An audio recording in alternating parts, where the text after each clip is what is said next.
Hello नमस्कार दोस्तों, मैं विकास सिंह आपका इन्वेस्टर टाइम के यूट्यूब चैनल पर स्वागत करता हूं। आज के इस वीडियो में हम देखेंगे सल्तनत काल से जुड़े महत्वपूर्ण तथ्य जो कि आपके एग्जाम में पूछे जा सकते हैं। सल्तनत काल का शुरुआत आपका गुलाम वंश से होता है और सल्तनत काल का जो अंत होता है वह लोदी वंश के अंतिम शासक के रूप में होता है। तो हम पहले देखेंगे गुलाम वंश से जुड़े महत्वपूर्ण तथ्य। पहला क्वेश्चन आपसे ये बनेगा कि जो गुलाम वंश का कार्यकाल है या शासन काल है वो कब से कब तक है। तो इसका सही आंसर हो जाएगा 1200 ईस्वी से 1290 ईस्वी तक गुलाम वंश का शासन काल रहा। इसके अंतर्गत आते हैं कुतुबुद्दीन, जिनका शासन काल था 1206 ईस्वी से 1210 ईस्वी तक। अब इनके बारे में हम जुड़े महत्वपूर्ण तथ्य देख लेते हैं। यह मोहम्मद गोरी का गुलाम था जो बाद में सेना नायक हो गया था। कुतुबुद्दीन की पहली राजधानी क्या थी? लाहौर थी और बाद में इसने अपनी राजधानी को हस्तांतरित की और दिल्ली को अपना नया राजधानी के रूप में बनाया। आगे आगे देखिए, इसने कुतुब मीनार का निर्माण का कार्य प्रारंभ किया, जबकि आप लोगों को पता है कुतुब मीनार को इल्तुतमिश द्वारा पूरा किया गया। कुतुब मीनार का जो नाम है वो प्रसिद्ध सूफी संत ख्वाजा कुतुबुद्दीन बख्तियार काकी के नाम पर रखा गया। तो अगर आपसे एग्जाम में पूछा जाए कि कुतुब मीनार का जो नाम है वो किसके नाम पर रखा गया, तो आप इसका आंसर बताएंगे प्रसिद्ध सूफी संत ख्वाजा कुतुबुद्दीन बख्तियार काकी के नाम पर। इसने भारत की प्रथम मस्जिद कुब्बत उल इस्लाम दिल्ली में और 2.5 दिन का झोपड़ा अजमेर में बनवाया। और अक्सर आपके क्वेश्चन दोनों एग्जाम में पूछे जा सकते हैं। पहला क्वेश्चन ये पूछेगा कि भारत की प्रथम मस्जिद कौन है, तो आप कहेंगे कुब्बत उल इस्लाम। अगर पूछेगा इसको किसने बनवाया, तो आप कहेंगे कुतुबुद्दीन ऐबक द्वारा। और आपसे पूछा जाएगा दूसरा क्वेश्चन कि 2.5 दिन का झोपड़ा कहाँ है, तो आप कहेंगे अजमेर में, और किसके द्वारा बनाया गया, तो इसका आंसर हो जाएगा कुतुबुद्दीन ऐबक के द्वारा। जो कुतुबुद्दीन हैं इनकी मृत्यु लाहौर में चौगान, जिसको हम लोग पोलो कहते हैं, खेलते हुए घोड़े से गिरकर मौत हुई इनकी। यानी ये चौगान खेल रहे थे और घोड़ों से गिरे एकाएक और इनकी मृत्यु हो गई, यानी इनका देहांत हो गया। आगे हम लोग देखेंगे इल्तुतमिश से जुड़े महत्वपूर्ण। तो इल्तुतमिश का शासनकाल जो था वो 1210 से 1236 ईस्वी तक रहा। कुतुबुद्दीन की मृत्यु के पश्चात उनके पुत्र आराम शाह को सिंहासन पर बैठाया गया, लेकिन जो आराम शाह थे वो अयोग्य शासक थे, यानी वो शासन करने योग्य नहीं थे। इसलिए कुतुबुद्दीन के दामाद इल्तुतमिश ने शासन संभाला और इन्होंने शासन अपना प्रारंभ किया। इल्तुतमिश ने क्या किया? इसने एकता व्यवस्था शुरू की। इसके तहत सभी सैनिक व गैर सैनिक अधिकारियों को नगद वेतन के बदले भूमि प्रदान की जाती थी।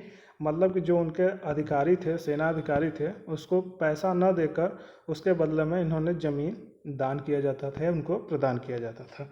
इल्तुतमिश ने चांदी के टका तथा तांबे के जीतल का प्रचलन किया और दिल्ली में टकसाल स्थापित की।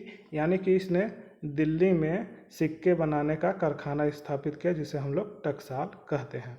उसने बगदाद के, यानी इल्तुतमिश ने बगदाद के खलीफा से मान्यता प्राप्त की और ऐसा करने वाला वह प्रथम मुस्लिम शासक था और मुस्लिम शासक अभी भी है।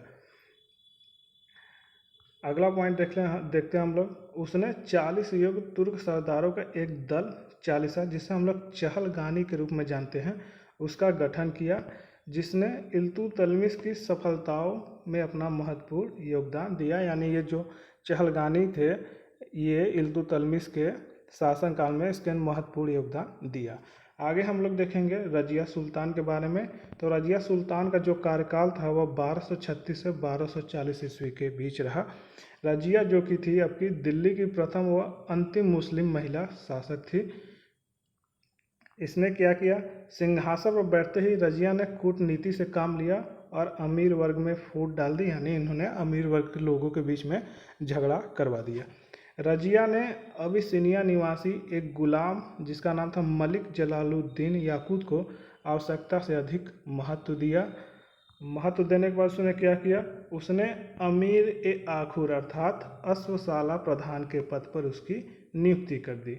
भटिंडा के सूबेदार अल्तुनिया ने विद्रोह कर याकूत की हत्या कर दी और रजिया सुल्तान को बंदी बना लिया। इन्हीं सब के बीच इल्तुतमिश का एक पुत्र था बहराम शाह, जिसने सत्ता हथिया ली तथा भटिंडा से दिल्ली आते वक्त अल-तुनिया व रजिया को हराकर उनका वध कर दिया, यानी उनको मृत्यु प्रदान की। आगे इसके बाद शासनकाल शुरू होता है आपका बलबन का, और इनका शासनकाल था 1266 ईस्वी से 1286 ईस्वी के बीच। जो बलबन का वास्तविक नाम था वह था बहाउद्दीन, और वह गयासुद्दीन बलबन के नाम से गद्दी पर बैठा, यानी गयासुद्दीन बलबन के नाम से शासन करना प्रारंभ किया। बलबन ने पारसी नवरोज़ की शुरुआत पर मनाए जाने वाले उत्सव नवरोज़ की भारत में शुरुआत की, और यह क्वेश्चन आपके एग्जाम में पूछा जाता है कि नवरोज़ की शुरुआत किसके द्वारा की गई, तो आप इसका सही आंसर बताएंगे बलबन के द्वारा। इसने एक महत्वपूर्ण और चीज़ लागू किया जो कि अक्सर आपके एग्जाम में पूछा जाता है। इसमें जो बलबन था वह सुल्तान की प्रतिष्ठा बढ़ाने के लिए बलबन ने दरबार में सिजदा, जिसका अर्थ होता है घुटनों के बल बैठकर सुल्तान के सामने सिर को झुकाना, तथा पाबोस, जिसका अर्थ होता है पेट के बल लेटकर सुल्तान के पैरों को चूमना, प्रथाएं शुरू की। ऐसा उसने किया कि ताकि लोगों को अपने राजा के प्रति ऐसा व्यवहार करके उसे सम्मान दिया जा सके। आगे हम लोग देखेंगे खिलजी वंश से जुड़े महत्वपूर्ण तथ्य। खिलजी वंश के अंतर्गत कौन आते हैं? जलालुद्दीन फिरोज खिलजी, जिनका शासनकाल था 1290 ईस्वी से 1296 ईस्वी के बीच तक, या इतने ईस्वी तक। ये क्या था? ये दिल्ली का प्रथम शासक था जिसका हिंदू जनता के प्रति उदार दृष्टिकोण था। इसके पहले जितने लोग थे वो हिंदू जनता के प्रति कट्टर थे, यानी उनको अच्छा नहीं मानते थे। सुल्तान के भतीजे अलाउद्दीन ने देवगिरी के यादव राजा को हराकर अपार धन अर्जित किया और अंततः धोखे से अपने चाचा की हत्या कर दी। आगे हम लोग देखते हैं अलाउद्दीन खिलजी के बारे में, और इनसे भी अक्सर आपके एग्जाम में क्वेश्चन पूछे जाते हैं। जो अलाउद्दीन खिलजी है, इनका शासनकाल था 1296 ईस्वी से 1316 ईस्वी के बीच। जो अलाउद्दीन खिलजी है, इनका जन्म हुआ 1266 से 1267 ईस्वी में इनका जन्म हुआ था। अलाउद्दीन खिलजी 1290 ईस्वी में जलालुद्दीन ने उसे अमीर-ए-तुजुक पद प्रदान किया। देवगिरी के विजय के बाद जो अलाउद्दीन था उसको सुल्तान बनने की इच्छा प्रबल उठी, और उसने 19 जुलाई 1290 ईस्वी को धोखे से सुल्तान फिरोज जलालुद्दीन की हत्या करके स्वयं सत्ता हस्तगत कर ली, यानी सत्ता को स्वयं हथिया लिया। यानी अब इसके बाद वो खुद शासन करना प्रारंभ किया। आगे देखते हैं हम लोग। अलाउद्दीन का एक महान सेनापति था जिसका नाम था मालिक गफूर। इसने गुजरात विजय के दौरान खां द्वारा 1000 दिनार में खरीदा गया, जिसे उसे 1000 दिनारी भी कहा जाता है। और अक्सर आपको एग्जाम में से क्वेश्चन पूछा जाता है कि अलाउद्दीन का महान सेनापति कौन था जिसने उसके विजय में महत्वपूर्ण योगदान निभाया, तो आप कहेंगे उसका था मालिक गफूर। और इसको गुजरात में 1000 दिनार में खरीदा गया था, इसीलिए इसे 1000 दिनारी भी कहा जाता है। अगला पॉइंट है अलाउद्दीन दिल्ली का सल्तनत का प्रथम सुल्तान था जिसने दक्षिण भारत में विजय पताका फहराई, यानी दक्षिण भारत में अभी तक किसी ने सल्तनत काल के अंतर्गत किसी ने अपना विजय नहीं प्राप्त किया था, लेकिन अलाउद्दीन खिलजी ऐसा करने वाला प्रथम शासक था। अगला पॉइंट है अलाउद्दीन ने दक्षिण भारतीय अभियान का नेतृत्व सेनापति मालिक गफूर ने किया था, यानी जो उसका सेनापति था जो दक्षिण में उसने युद्ध लड़ा वो किसके नेतृत्व में लड़ा, तो उसने मालिक गफूर के नेतृत्व में युद्ध लड़ा और विजय भी प्राप्त किया था।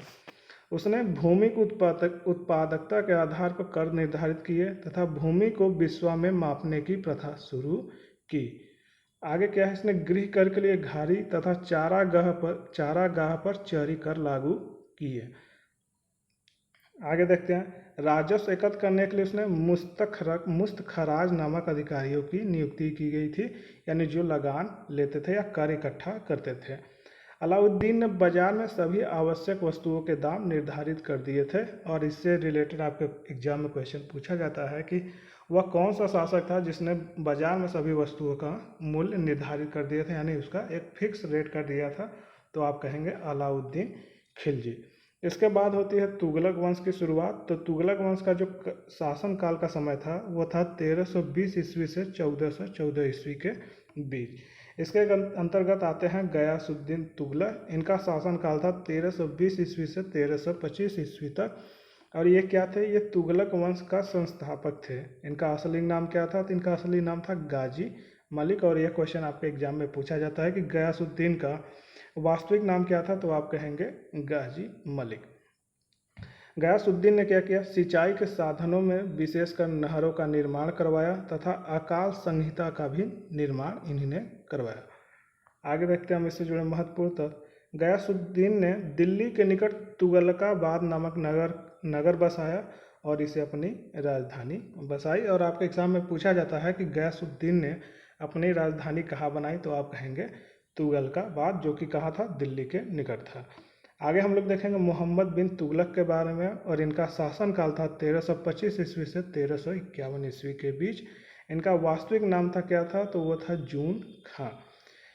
इसे इतिहास में एक बुद्धिमान मूर्ख शासक के रूप में भी जाना जाता है। इसने क्या किया, इसने कृषि के विकास के लिए दीवाने कोही नामक विभाग की स्थापना की, जो कृषि से संबंधित कार्यों को देखती थी। इब्न बतूता ने भारतीय समकालीन इतिहास पर आधारित पुस्तक सफ़रनामा रेहला लिखी। और आपसे एग्जाम में पूछा जाए कि सफ़रनामा, जिसे हम लोग रेहला के नाम से जानते हैं, इस पुस्तक को किसने लिखा, तो आप किसे कहेंगे, इब्न बतूता ने। आगे क्या है, 1351 ईस्वी में मोहम्मद बिन तुगलक की मृत्यु हो गई और इसके बाद फिरोज शाह तुगलक का शासनकाल शुरू होता है। और इनका जो शासनकाल था वो 1351 ईस्वी से 1388 ईस्वी के बीच था। फिरोज शाह तुगलक ने उलेमा वर्ग की सलाह मानते हुए और धार्मिक आधार पर एक इस्लामिक राज्य की स्थापना की थी। जो फिरोज शाह तुगलक है, इसने सेना में वंशवाद को बढ़ावा दिया तथा सैनिकों को वेतन के रूप में भूमि प्रदान की, यानी उनका जितना वेतन होता था उसके आधार पर उसको भूमि प्रदान करता था या जमीन देता था। फिरोज शाह अपने आर्थिक व प्रशासनिक सुधारों के कारण सल्तनत काल का अकबर कहलाता है। और आपसे एग्जाम अगर पूछे कि सल्तनत काल का अकबर किसे कहा जाता है, तो आप कहेंगे फिरोज शाह तुगलक को। नेक्स्ट पॉइंट है, फिरोज शाह ने हिसार, फिरोजाबाद, फतेहाबाद, फिरोज शाह कोटला, जौनपुर आदि नगरों की स्थापना की। और इससे आपके एग्जाम में एक क्वेश्चन जरूर पूछा जाता है कि कौन से नगर की स्थापना किसके द्वारा की गई, तो आप इसको ध्यानपूर्वक देख लें और नोट कर लें। उसने क्या किया, वो मेरठ तथा टोपर जिसे अम्बाला स्थित अशोक स्तंभों को दिल्ली ले गया और फिर अपनी नई राजधानी फिरोजाबाद में उन्हें स्थापित किया। उसने दासों के लिए एक नए विभाग दीवान ए बंदागान की स्थापना की। और उसके पास कुल कितने गुलाम थे, तो आप कहेंगे 1,80,000 उसके पास कुल गुलाम थे। उसने गरीब महिलाओं और बच्चों की आर्थिक सहायता के लिए दीवाने एक खैरात नामक दान विभाग की भी स्थापना की थी। उसने निर्धक वर्ग की निःशुल्क चिकित्सा हेतु एक खैराती अस्पताल खोला था, जिसका नाम क्या था, दारुल सफा। अगला पॉइंट है, फिरोज शाह तुगलक ने फारसी भाषा में अपनी आत्मकथा फुतूहत ए फिरोज शाही की भी रचना की थी। आगे इसके बाद शुरू होता है सैयद वंश। और सैयद वंश का जो शासनकाल था वह 1414 ईस्वी से 1451 ईस्वी तक था। सैयद वंश की स्थापना किसके द्वारा की गई, तो आप कहेंगे खिज खान ने सैयद वंश की स्थापना की। खिज खान ने रैयत ए आला की उपाधि भी धारण की थी। उसने सिक्कों पर तुगलक सुल्तानों का नाम उत्कीर्ण करवाया था। और अक्सर आपके एग्जाम में इससे क्वेश्चन पूछा जाता है कि सुल्तानों का नाम सिक्कों पर उत्कीर्ण करवाने वाला शासक कौन था, तो आप कहेंगे खिज खान। नेक्स्ट पॉइंट है, मुबारक शाह के शासनकाल में याहा बिन सरहिंदी ने प्रसिद्ध पुस्तक तारीख़-ए-मुबारक शाही लिखी। अगर आपसे एग्जाम में पूछेगा कि तारीख़-ए-मुबारक शाही के लेखक कौन है, तो आप क्या कहेंगे, याहा बिन सरहिंदी। नेक्स्ट पॉइंट है, खिज खां के उत्तराधिकारी मुबारक शाह, मोहम्मद शाह, अलाउद्दीन आलम इसके इतने उत्तराधिकारी हुए जो कि अयोग्य थे, यानी शासन करने के योग्य नहीं थे, जिससे बहलोल लोदी को मौका मिला और इसने लोदी वंश की स्थापना की। अगर आपसे इस क्वेश्चन पूछेगा कि लोदी वंश की स्थापना किसके द्वारा की गई, तो आप कहेंगे बहलोल लोदी के द्वारा। जो लोदी वंश का शासनकाल का समय था वो था 1451 ईस्वी से 1526 ईस्वी तक। इसके अंतर्गत हम लोग देखेंगे बहलोल लोदी, इनके शासनकाल का जो समय था वह था 1451 ईस्वी से 1489 ईस्वी तक। इसने क्या किया, इसके शासनकाल में बहलोल सिक्के बहुत प्रचलित हुए और क्या था, जो बहलोल लोदी था वो राज दरबार में सिंहासन पर न बैठकर अपने दरबारियों के बीच में बैठता था। और अक्सर आपसे ये क्वेश्चन एग्जाम में पूछा जाता है कि वह कौन सा शासक था जो अपने सिंहासन पर न बैठकर अपने दरबारियों के बीच में बैठता था। तो इसका सही आंसर हो जाएगा बहलोल लोदी। नेक्स्ट आगे हम लोग देखेंगे सिकंदर लोदी के बारे में। तो सिकंदर लोदी का जो शासनकाल का समय था वो था 1489 से 1517 ईस्वी के बीच। यह लोदी वंश का सर्वश्रेष्ठ शासक था, यानी जो सिकंदर लोदी है वह लोदी वंश के अंतर्गत सभी शासकों में श्रेष्ठ था। सिकंदर लोदी ने भूमि मापन हेतु गज ए सिकंदरी नामक पैमाने का प्रचलन किया। और यहाँ से आपका एग्जाम में क्वेश्चन पूछा जाता है कि गज ए सिकंदरी जो कि भूमि मापन से संबंधित है, इसको किसके द्वारा लागू किया गया। तो आप कहेंगे सिकंदर लोदी के द्वारा। अगला पॉइंट है, उसने 1504 ईस्वी में आगरा शहर की स्थापना की और 1506 ईस्वी में अपनी राजधानी बनाया। राजधानी के बारे में नहीं पूछा जाता, लेकिन यहाँ सबके क्वेश्चन बन सकता है कि आगरा शहर की स्थापना किसने की। तो आप कहेंगे सिकंदर लोदी के द्वारा 1504 में इसकी स्थापना की गई थी। सिकंदर लोदी क्या था, वो गलरुखी के उपनाम से फारसी में कविताएं लिखता था। और यहाँ से भी आपके क्वेश्चन एग्जाम में पूछे जाते हैं कि वह कौन सा शासक था जो गलरुखी के उपनाम से फारसी में कविताएं लिखता था। तो आप कहेंगे उस शासक का नाम था सिकंदर लोदी। आगे हम लोग देखेंगे इब्राहिम लोदी के बारे में। तो इब्राहिम लोदी का जो शासन काल है वो 1517 ईस्वी से 1526 ईस्वी के बीच है। यह दिल्ली सल्तनत अथवा लोदी वंश का अंतिम शासक था और इसी के साथ सल्तनत काल का अंत भी होता है। तो आपसे अगर पूछेगा कि दिल्ली सल्तनत अथवा लोदी वंश का अंतिम शासक कौन था, तो आप कहेंगे इब्राहिम लोदी। इब्राहिम लोदी ने दरबार के शक्तिशाली सरदारों के दमन की नीति की, जिससे वह अलोकप्रिय हो गया, यानी उसके जनता में उसके प्रति लोकप्रियता खत्म हो गई। इब्राहिम लोदी 1526 ईस्वी के पानीपत के प्रथम युद्ध में बाबर के हाथों मारा जाता है और इसी के साथ दिल्ली सल्तनत का काल समाप्त हो जाता है। यह आपका सल्तनत काल इसी के साथ समाप्त हो जाता है। आगे हम लोग देखेंगे सल्तनत काल में स्थापना में चर्चित प्रतीक, और यहाँ से आपके क्वेश्चन एक दो क्वेश्चन जरूर पूछे जाते हैं।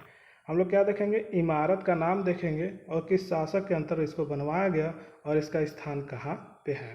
तो पहला है कुब्बत उत इस्लाम मस्जिद, जो कि कुतुबुद्दीन ऐबक द्वारा बनवाया गया और ये दिल्ली में है। ये क्या है, भारत का ये प्रथम मस्जिद भी है।